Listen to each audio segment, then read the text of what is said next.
आचार्य महामुनि श्री सुखदेव जी महाराज कहने लगे, परीक्षित महाराज,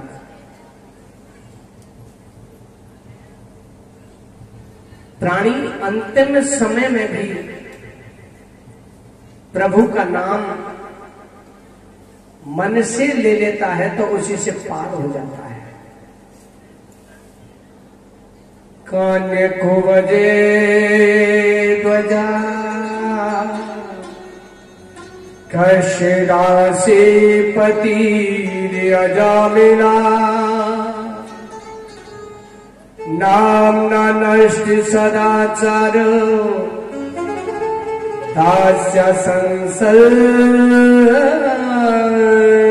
दूसता। हे परीक्षित महाराज,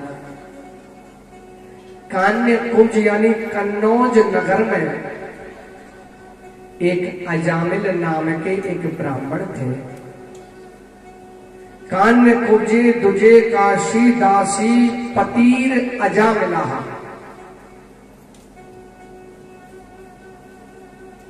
अजामिल ब्राह्मण ब्राह्मणों के कर्म जानते थे, सार करते थे। क्या कर्म होते हैं ब्राह्मण के? वेद पढ़ना, वेद पढ़ाना, दान लेना, दान देना, विद्या अध्ययन करना, विद्या अध्ययन कराना, अपना नित्य कर्म करना और नित्य कर्म कराना। सभी ब्राह्मण के कर्मों को करते थे। पर एक दिन क्या हुआ, अजामिल आ रहे थे, एक वैश्या को देखा और वैश्या को अपने घर ले आए।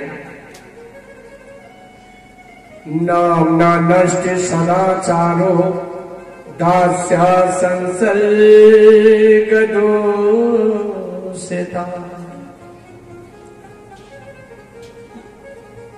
दास्या संसर्ग दूषिता, उस दासी के संपर्क में रहने से अजामिल मार्ग से भटक गए। ध्यान दीजिए, सदाचारो दास्या संसर्ग दूषिता, उस दासी के संपर्क में रहने से अजामिल ब्राह्मण मार्ग से भटक गए। कहावत सत्य है, संगत की रंगत, संगत का असर जरूर आता है। जैसी संगत करोगे वैसी ही रंगत हो जाएगी। अब तो अजामिल ब्राह्मण अपने कर्म को भी छोड़ गए। शोभा के घर से निकलते, जंगल में जाते, कोई भी मिलता, साधु मिलते, संत मिलते, ब्राह्मण मिलते, उन पर जो भी मिलता उसे लूट खसोट के लेके आते थे, मदिरा का पान करने लगे। एक दिन अजामिल तो कहीं गए हुए थे और वो वैश्या घर से चलती है, बाजार में पहुंचती हैं, तो बाजार में पहुंच के क्या देखती हैं, एक पिंजरे में एक तोता बंद है। उस पिंजरे के पास जाकर के बैठ जाती है और बैठ करके सुनती है वो तोता क्या बोल रहा है। ओम ओम ओम। और वो वैश्या उस पिंजरे सहित तोते को अपने घर ले आई। काम करने के बाद में वो वैश्या से पिंजरे के पास बैठ जाती। अब जैसे ही तोता बोलता ऐसे ही खुद बोलने लग जाती। ओम ओम तोता बोलने लगा, ओम ओम वैश्या बोलने लगी और उस तोता के संपर्क में आने से वैश्या को ओम शब्द से प्रीत हो गई। एक तो अजामिल ब्राह्मण, यही तो सोचने वाली बात है साहब।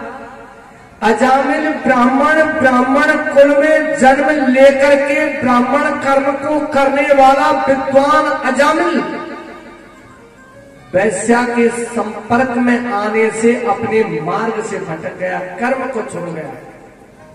और एक वैश्या जो एक तोता पक्षी के संपर्क में आने से अपने सारे कर्मों को छोड़ करके ओम शब्द में ध्यान लगा लिया। ये संगत की रंगत होती है साहब। भगवान ने भी मन में विचार किया कि अब हमें अजामिल का उद्धार करना है भैया, मार्ग पर लाना है। तो मेरे भगवान एक साधु का वेश बना के आए। अजामिल का दरवाजा खटखटाया। पंडित जी, वैसे दौड़ी दौड़ी गई, दरवाजा खोला, साधु महाराज को देखा, चरण स्पर्श की, आइए भगवान आओ ना। जलपान कराया, चरण स्पर्श की। प्रभु आदेश कीजिए। इतने में तो अजामिल आ गए और वैश्या के कहने पर संत महाराज के चरण स्पर्श किए। भैया अजामिल, हाँ महाराज, ये कौन है कि मेरी पत्नी है? तो हमें तो ऐसा लगता है ये गर्भवती है। हाँ ये गर्भवती है। तो हम आपसे एक ही बात कहते हैं, इसके गर्भ से अगर पुत्र जन्म ले तो उस पुत्र का नाम नारायण रख देना। क्या रख देना? नारायण रख देना। ठीक है, साधु महाराज चले गए। समय आने पर वैश्या ने पुत्र को जन्म दिया और अजामिल ने उनका नाम नारायण रख दिया। अब तो जो भी काम होता अजामिल कहते हैं, हे बेटा नारायण, हे बेटा नारायण, ये करो, हे नारायण, हे नारायण, हे नारायण, नारायण नारायण नारायण नारायण। उस अजामिल को उस बेटे नारायण के नाम को लेते लेते साक्षात सत्यनारायण से प्रीत हो गई। अंतिम समय आया और अंतिम समय में पुकारने लगा, ए नारायण, ए नारायण मुझे बचा लो, हे नारायण मुझे बचा लो, हे नारायण मुझे बचा लो। ये यम के दूत मेरी छाती पर आकर के खड़े हो रहे हैं, मुझे बचा लो। और पुकार रहा है, ओहो नारायण, नारायण नारायण मुझे बचा लेना।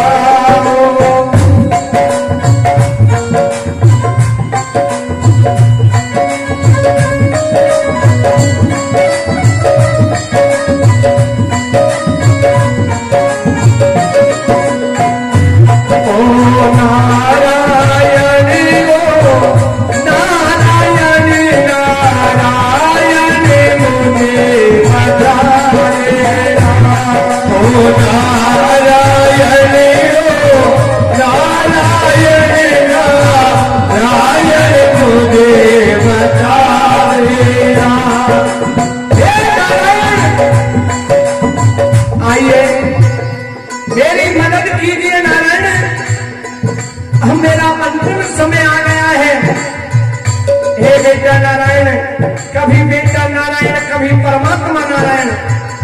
हे नारायण आइए। ओ नारायण, नारायण नारायण मुझे बचा लेना। ओ नारायण, नारायण नारायण मुझे बचा लेना।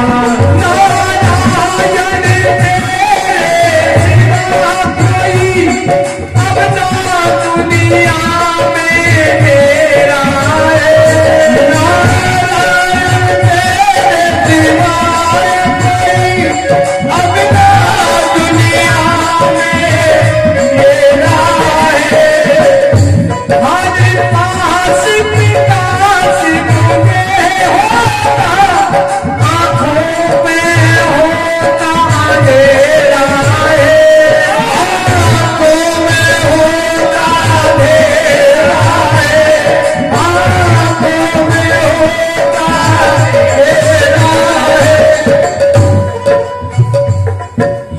दूत खड़े मेरी छाती पर आकर के बना तेरा नारायण हो नारायण नारायण मुझे बचा लेना। नारायण भगवान की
सबसे पहले अजामिल ने बेटा नारायण को टेरा और बेटा नारायण से परमात्मा नारायण में लीन हो गए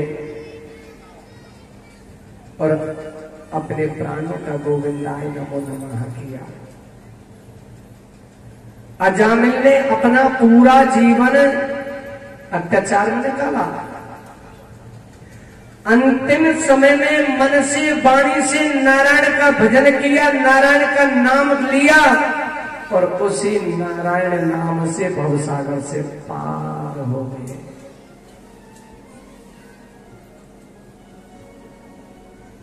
इस प्रसंग से क्या शिक्षा मिलती है?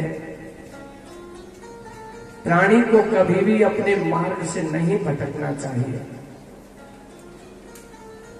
प्राणी को कभी भी अपने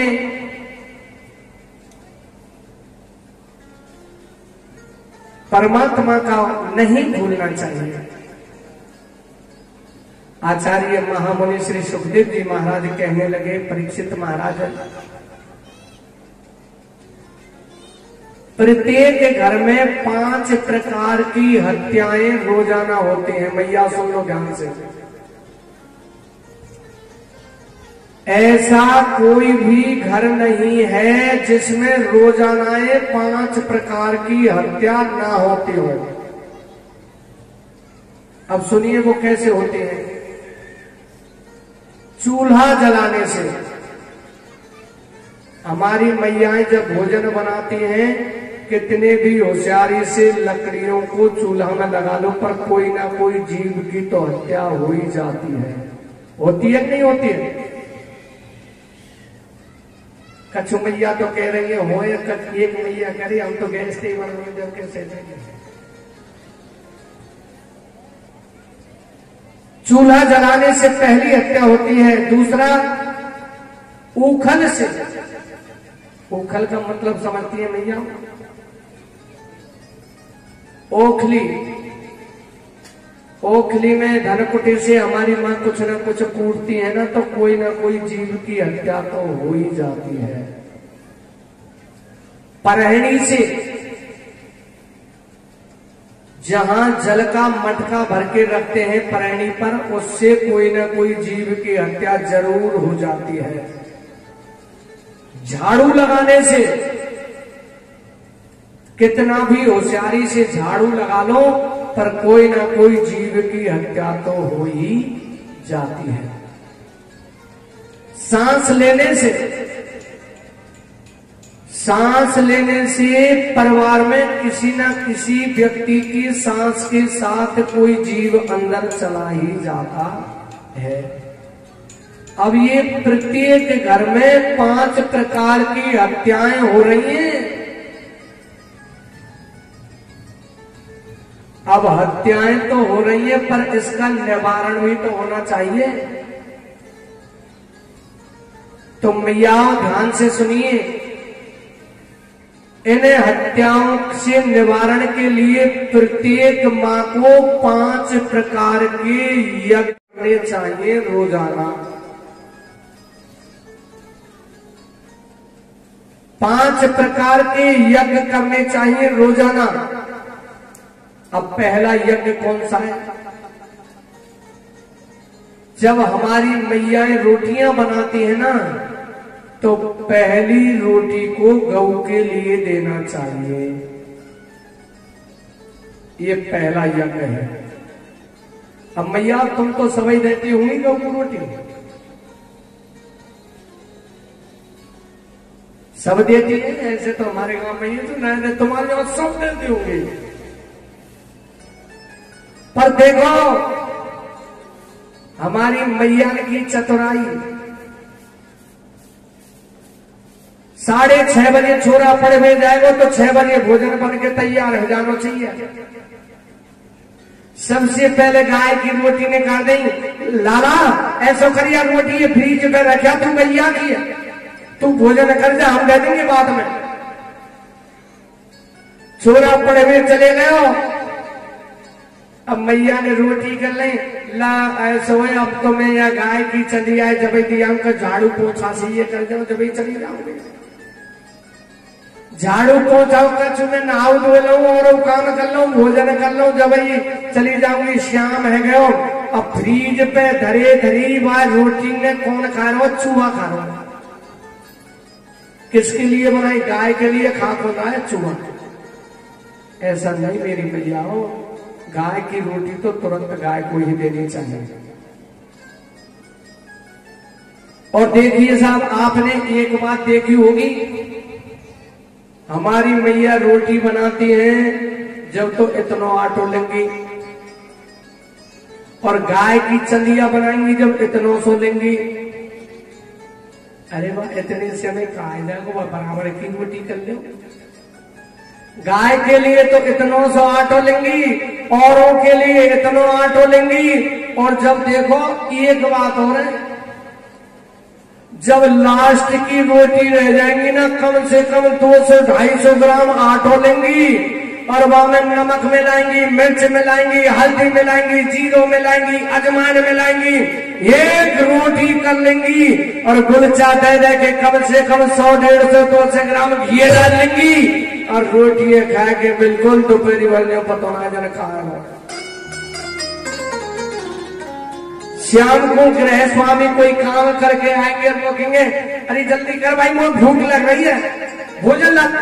अच्छा भूख लग रही, तुम 4 रोटी ने खा जाए जब वो भूख लग रही है। मैंने तो ये चंदिया सी खाई। अब बताओ, बातें चंदिया कहेंगे तो रोटी खाई तो कहेंगे। कहने का सारांश मतलब यह है कि पहली रोटी को गाय के लिए देना चाहिए। ये पहला यज्ञ है। अब जब दूसरी रोटी बनाए, मैया ध्यान से सुनिए, जब दूसरी रोटी आप बनाए, चूल्हे में से थोड़ी अग्नि लेकर के उस रोटी में से थोड़ा सा अंश लेकर के चूल्हे पर भोग लगाए, अग्नि का जरूरी है। तीसरा यज्ञ, चेटियों को आटा डालना चाहिए। चौथा यज्ञ पक्षियों को चुग्गा डालना चाहिए। और 5वां यज्ञ अगर घर पर कोई भी भिखारी आ जाए, अतिथि आ जाए, उसको निराश करके नहीं भेजना चाहिए। ये 5 यज्ञ हैं। जिस तरह से 5 हत्याएं होती हैं, उनका निवारण के लिए ये 5 यज्ञ भी रोजाना करने चाहिए। बोलिए श्री वृंदावन बिहारी लाल की जय।